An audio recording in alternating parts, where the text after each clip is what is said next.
বিবাহের সময় খুব বেড়াগিরি, 10 লাখ 20 লাখ দেন মোহর, অথচ 10,000 টাকা দেওয়ারও ক্ষমতা নাই। 10,000 টাকা দেওয়ারও ক্ষমতা নাই।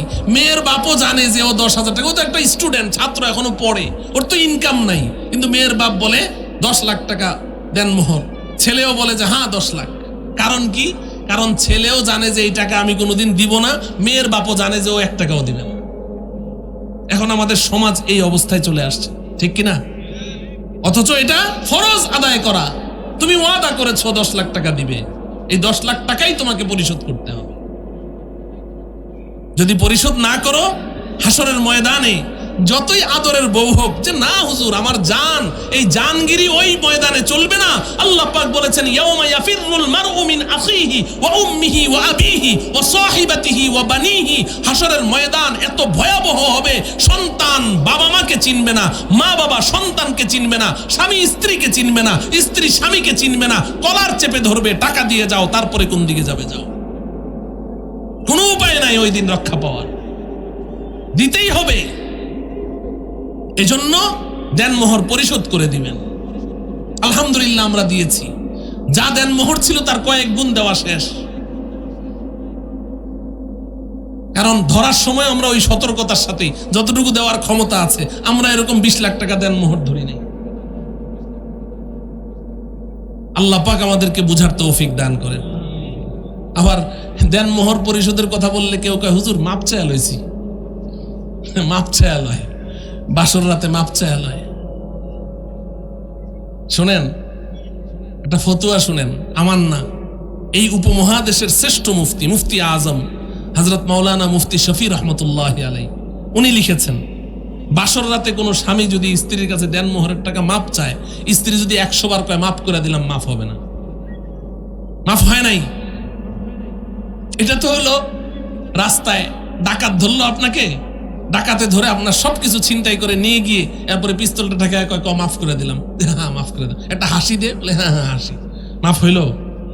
কেন মাফ হইলো না? আপনি তো মাফ করে দিলেন। এই তো বাসর রাতে আপনি আপনার নতুন নববধূর কাছে গেলেন, ওর যদি মাথায় যদি ঘিলু থাকে, ও কি বলবে যে না আমি মাফ করুম না? ও চিন্তা করবে যে আমি যদি বলি মাফ করুম না, তো আজকে থেকেই তো সংসারে আগুনটা ধরবে। তো ভয়ে আপনাকে মাফ করে দিয়েছে, মাফ হয়েছে, তাহলে পরিশোধ করতে হবে কিনা? হ্যাঁ, মাফ হওয়ার একটা সূরত আছে, ওটাও শিখাই দেই, নাহলে বলবেন যে হুজুর আজকে বাইতে যাবো কেমনে। শোনেন, মাফের একটা সূরত আছে, শুনতেছে কিনা ওনারা? হ্যাঁ, মাফের সূরত হলো আপনার দেনমোহরের টাকাগুলা আপনি নগদ টাকা তার হাতে গনে গনে দিয়ে দিবেন, এই যে দেনমোহরের টাকা তোমাকে দিয়ে দিলাম। এবার বিবি যদি আকলমন্দ হয়, বিবেক বুদ্ধি ঠিক থাকে, সে চিন্তা করবে যে টাকা দিয়ে আমি কি করব? আমার স্বামী তো আমার টাকা, আমার স্বামী তো আমার দুনিয়া আখেরাত, আমার স্বামী তো আমার সুখ শান্তি, টাকা দিয়ে আমি যাব কোথায়? ওই স্ত্রী যদি টাকাটা হাতে পাওয়ার পরে, মুফতি সাহেব রহমতুল্লাহ আলাইহি তো লিখছেন যে এটা আলমিরাতে ভরে রাখবে, 2-1 দিন রাখার পরে এরপরে ফেরত দিবে। রাখার পরে যদি একদিন এনে বলে যে স্বামী টাকা দিয়ে আমি কি করব? টাকা আপনার টাকা, আপনার কাছে রাখেন, আমি টাকা চাই না, আমি আপনাকে চাই, বাস ওই দিন মাফ হয়ে যাবে। সুবহানাল্লাহ বলে করবেন তো এটা ইনশাআল্লাহ। আল্লাহ পাক আমাদেরকে আমল করার তৌফিক দান করেন। তাইলে মুআমালার আঙ্গুলি ঠিক করব তো? সুদ খাওয়া যাবে? হুজুর এই ওয়াজ তো ভাল লাগে না। ভাই যে হুজুর এখন তো কেউ সুদ খায় না, ব্যাংকে কোনো জায়গায় সুদ নাই, এখন হলো ইন্টারেস্ট। এখন কি ইন্টারেস্ট, আবার ইন্টারেস্টও এখন খতম হয়ে গেছে। এখন প্রত্যেকটা সুদী ব্যাংকের মধ্যে আবার ইসলামী ব্যাংক সাইনবোর্ড, না ইসলামী ব্যাংক, আর ইন্টারেস্ট হয়ে গেছে মুনাফা। ইন্টারেস্ট কি? ও ভাই, নাম পরিবর্তন করলে জিনিস পরিবর্তন হয়? হ্যাঁ, মনে কষ্ট নিয়েন না। একটা গান্দা একটা উদাহরণ দেই। আমার বাড়িতে আপনি বেড়াতে এসেছেন, তো আমি এরকম একটা বোতলের মধ্যে ছাগলের পেশাব আর একটা বোতলের মধ্যে গরুর পেশাব ভরে মুখটা ভালো করে বন্ধ করে এটার মধ্যে লিখলাম স্প্রাইট, আর ওটার মধ্যে উপরে লিখে দিলাম ফান্টা, দুইটা সামনে দিলাম যে খান। এখন আপনি এটা খুলে দেখেন যে গরুর পেশাবের গন্ধ কয়। কি দোস্ত, গরুর পেশাবের গন্ধ কয়? আরে কি গন্ধ কয়? কোক। উপরে কি লেখা আছে দেখ, বলে উপরে তো স্প্রাইট। তো খেয়ে নাও, খাবে? হ্যাঁ, তাহলে নাম পরিবর্তন করলে জিনিস পরিবর্তন হয়? তো তোমার ব্যাংকে লেনদেন হচ্ছে সব সুদি লেনদেন, আর তুমি উপরে ইসলামী ব্যাংক লাগিয়ে দিয়েছো, ভিতরে তুমি ইন্টারেস্টের জায়গায় সুদের জায়গায় মুনাফা শব্দ ব্যবহার করেছো, মুজারাবা মুশারাকা সমস্ত ইসলামী পরিভাষা ব্যবহার করছো, বাস জিনিস পরিবর্তন হয়ে হালাল হয়ে যাবে? কথা বলে না। আল্লাহ পাক বুঝার তৌফিক দান করেন। তাহলে লেনদেন ঠিক করবো তো ইনশাআল্লাহ। 4 নম্বর আঙ্গুলের নাম বলেন, মুআশারা। মুআশারা ও বন্ধু, মুআশারা একাই একটা আঙ্গুল, বুঝেন কিন্তু একাই একটা আঙ্গুল। এই মুআশারা আমাদের কারো ঠিক নাই। মুআশারা মানে হচ্ছে সামাজিকতা, জাস্ট সামাজিকতা, বিহাইভ, একজন আরেকজনের সাথে কেমন ব্যবহার করবে, এটাই হচ্ছে ইসলামের 1/5 অফ ইসলাম, ইসলামের 5 ভাগের 1 ভাগ। ছোট বড়র সাথে, বড় ছোটর সাথে, সন্তান বাবা মায়ের সাথে, বাবা মা সন্তানের সাথে, স্বামী স্ত্রীর সাথে, স্ত্রী স্বামীর সাথে কেমন ব্যবহার করবে, এটাকেই আরবিতে মুআশারা বলে, ইসলামের পরিভাষায় মুআশারা বলে। কে কার সাথে কেমন মুআশারা করবে। আজকে মুসলমানদের মুআশারা ঠিক নেই। স্বামী জানে না স্ত্রীর সাথে কেমন মুআশারা করতে হয়, স্ত্রী জানে না স্বামীর সাথে কেমন মুআশারা করতে হয়, বাবা মা জানে না সন্তানের সাথে আমি কেমন মুআশারা করব, সন্তান তো জানেই না যে বাবা মার সাথে কেমন মুআশারা করতে হবে। কোরআনে কারিমে আল্লাহ পাক কত সুন্দর করে শিক্ষা দিয়েছেন। এই সন্তানেরা যাদের বাবা মা জিন্দা আছে, শুনে রাখো, আল্লাহ পাক কোরআনে কারিমে সূরা বনী ইসরাঈলের মধ্যে বলেছেন, ইম্মা ইয়াবলুগান্না ইনদাকাল কিবারা আহাদুহুমা আও কিলাহুমা ফালা তাকুল লাহুমা উফ ওয়ালা তানহারহুমা ওয়া কুল লাহুমা কওলান কারীমা ওয়াখফিদ লাহুমা জানাহা যুল্লি মিনার রাহমা ওয়া কুর রাব্বিরহামহুমা কামা রাব্বায়ানি সগীরা। 5টা কর্মসূচি সন্তানকে দিয়েছেন। 1 নাম্বার, মা বাবার সামনে উফ শব্দটা বলতে পারবি না। উফ বাবা, চুপ করেন তো। উফ মা, থামো তো। না, মা বাবা যত কথা বলবে, যত রাগ করবে, যত বিরক্ত করবে, বিরক্ত হওয়া যাবে না। বুড়া বুড়ি হয়ে গেছে, এখন তারা বাচ্চা হয়ে গেছে, তো তোমার 3 বছরের বাচ্চা যত কিছুই আবদার করে, তোমার তো খালি ভালোই লাগে, ঠিক না? তাইলে ওখানে বিরক্ত হও কেন? উফ বলা যাবে না। লা তাকুল লাহুমা উফ ওয়ালা তানহারহুমা। মা বাবা বুড়া বুড়ি হয়ে গেছে, ঝাড়ি মেরে কথা বলতে পারবে না, ধমক দিয়ে কথা বলতে পারবে না, উঁচু আওয়াজে কথা বলতে পারবে না। মা বাবার আওয়াজের চেয়ে তোমার আওয়াজ নিচু থাকতে হবে।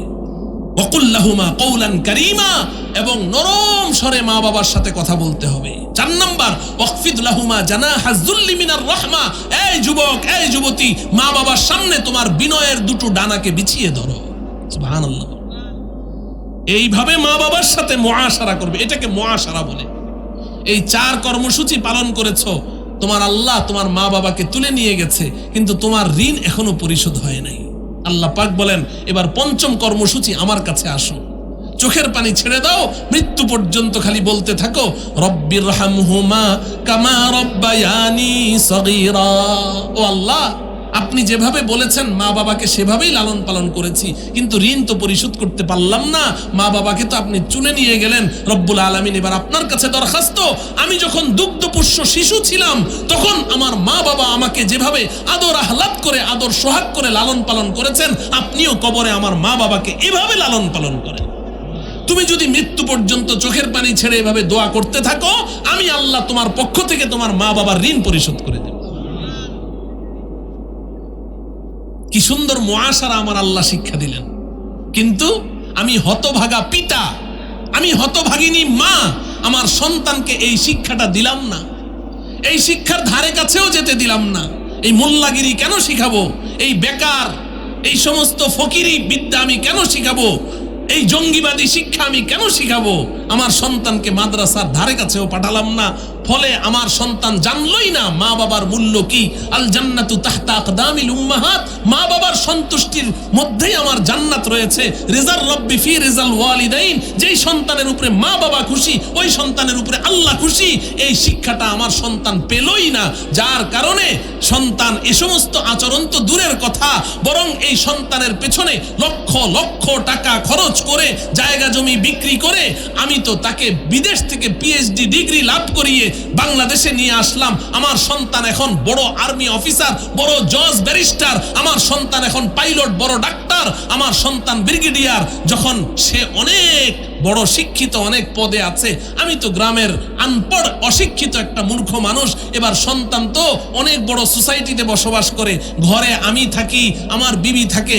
সন্তান মনে করে যে এটা একটা উপদ্রব, এটা বাড়তি উপদ্রব, তার ঘরের মধ্যে আনফিট মনে হয়, তার বন্ধু ফ্রেন্ড সার্কেল আসলে মা বাবা পরিচয় দিতে লজ্জাবোধ হয়। এই কারণে সন্তান সম্মানের সাথে মা বাবাকে ঘাড় ধাক্কা দিয়ে বৃদ্ধাশ্রমে পাঠিয়ে দিচ্ছে।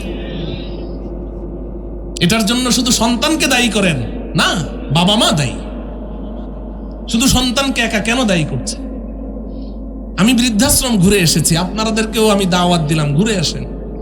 কোন হাফেজে কোরআনের মা বাবাকে বৃদ্ধাশ্রমে পাবেন না, কোন আলেম, কোন মুফতি মুহাদ্দিসের মা বাবাকে বৃদ্ধাশ্রমে পাবেন না, কোন ইমাম খতিবের মা বাবাকে বৃদ্ধাশ্রমে পাবেন না।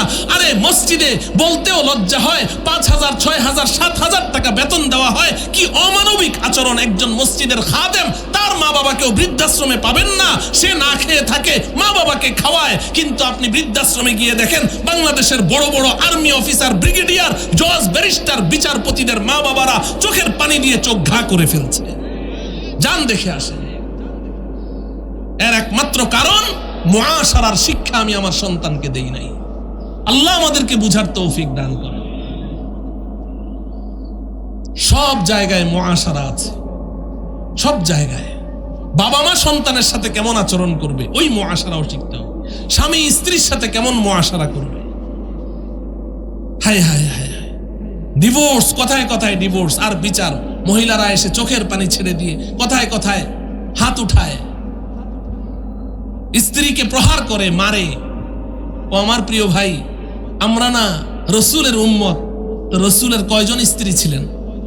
কথা বলে না। 11 জন। কয়জন? 11 জন। তো 11 জন স্ত্রীর মধ্যে নবীজি জীবনে কয়জন স্ত্রীর গায়ে হাত তুলেছেন? হ্যাঁ, কোনদিন একটা গালি দিয়েছেন, একটা ধমক দিয়েছেন? তো রসুল এই শিক্ষা দিয়ে গেলেন। 11 জন বিবি, কোনদিন কারো গায়ে হাত উঠালেন না, কাউকে একটা ধমক দিলেন না। আর আপনি একজন বিবি ঘরে, তাকে আপনি কথায় কথায় মারেন। কি বীর পাহলোয়ান, কি বাহাদুর!